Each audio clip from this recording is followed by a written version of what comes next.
जनतेच्या तक्रारीचे लवकरात लवकर निराकरण करा. परिवहन मंत्री प्रताप सरनाईक यांचे प्रशासकीय अधिकाऱ्यांना आदेश. सार्वजनिक, सामाजिक, प्रशासकीय व नागरी प्रश्नांची उकल करण्यासाठी आज गुरुवार दिनांक 11 सप्टेंबर रोजी वसई विरार महानगरपालिकेच्या मुख्यालयात 4थ्या मजल्यावर परिवहन मंत्री प्रताप सरनाईक यांच्या अध्यक्षतेखाली लोकदरबाराचे आयोजन करण्यात आले होते. या लोकदरबारात एकूण 320 अर्ज प्राप्त झाले. यातील 70% अर्ज हे अनधिकृत बांधकामाशी निगडीत होते. तसेच काही तक्रारी या महापालिकेतील अधिकारी व कर्मचारी, तहसीलदार, जिल्हा अधिकारी कार्यालय, पोलीस प्रशासन यांच्या विरोधात होत्या. यावेळी काही तक्रारींचे तात्काळ निराकरण करण्यात आले. नागरिकांच्या तक्रारी वेळेवर निकाली लागत नसल्याने सर्वसामान्यांना प्रशासनाविरोधात मनस्ताप सहन करावा लागतो.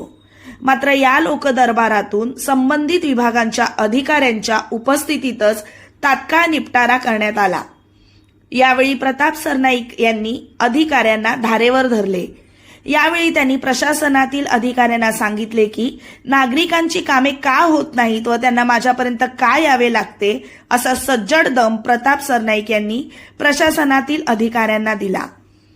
2 ते 3 महिन्याच्या अंतरावर असाच लोकदरबार घेऊन लोकांचे प्रश्न सोडवण्याचा प्रामाणिक प्रयत्न करणार, असे आश्वासन यावेळी परिवहन मंत्री प्रताप सरनाईक यांनी उपस्थितांना दिले. महापालिकेकडून निलंबित करण्यात आलेल्या कनिष्ठ अभियंत्यांना पुन्हा सेवेत रुजू करून घेतले होते. या संदर्भात तक्रार प्रताप सरनाईक यांच्याकडे आली होती. या तक्रारीचे निवारण म्हणून प्रताप सरनाईक यांनी पुन्हा सेवेत घेतलेल्या 4ही कनिष्ठ अभियंत्यांना त्वरित निलंबित करा, असा आदेश दिला.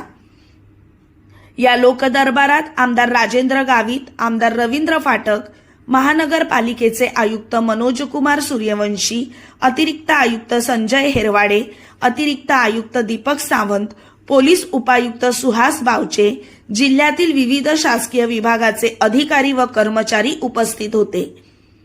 नागरिकांच्या समस्यांचे त्यांच्या जिल्ह्यांच्या महानगरपालिकेच्या ठिकाणी जलद गतीने निराकरण व्हावे, नागरिकांना त्यांच्या समस्यांचे निराकरण करण्यासाठी मंत्रालय किंवा इतर ठिकाणी फेऱ्या माराव्या लागू नये, या हेतूने हा लोकदरबार घेण्यात येत असल्याचे मंत्री प्रताप सरनाईक यांनी यावेळी सांगितले. वसई विरार शहर महानगरपालिका मुख्यालयात झालेल्या या लोकदरबाराला नागरिकांचा उत्स्फूर्त प्रतिसाद लाभला. या लोकदरबारामध्ये नागरिकांना आपले अर्ज, निवेदने सादर करण्यासाठी विविध शासकीय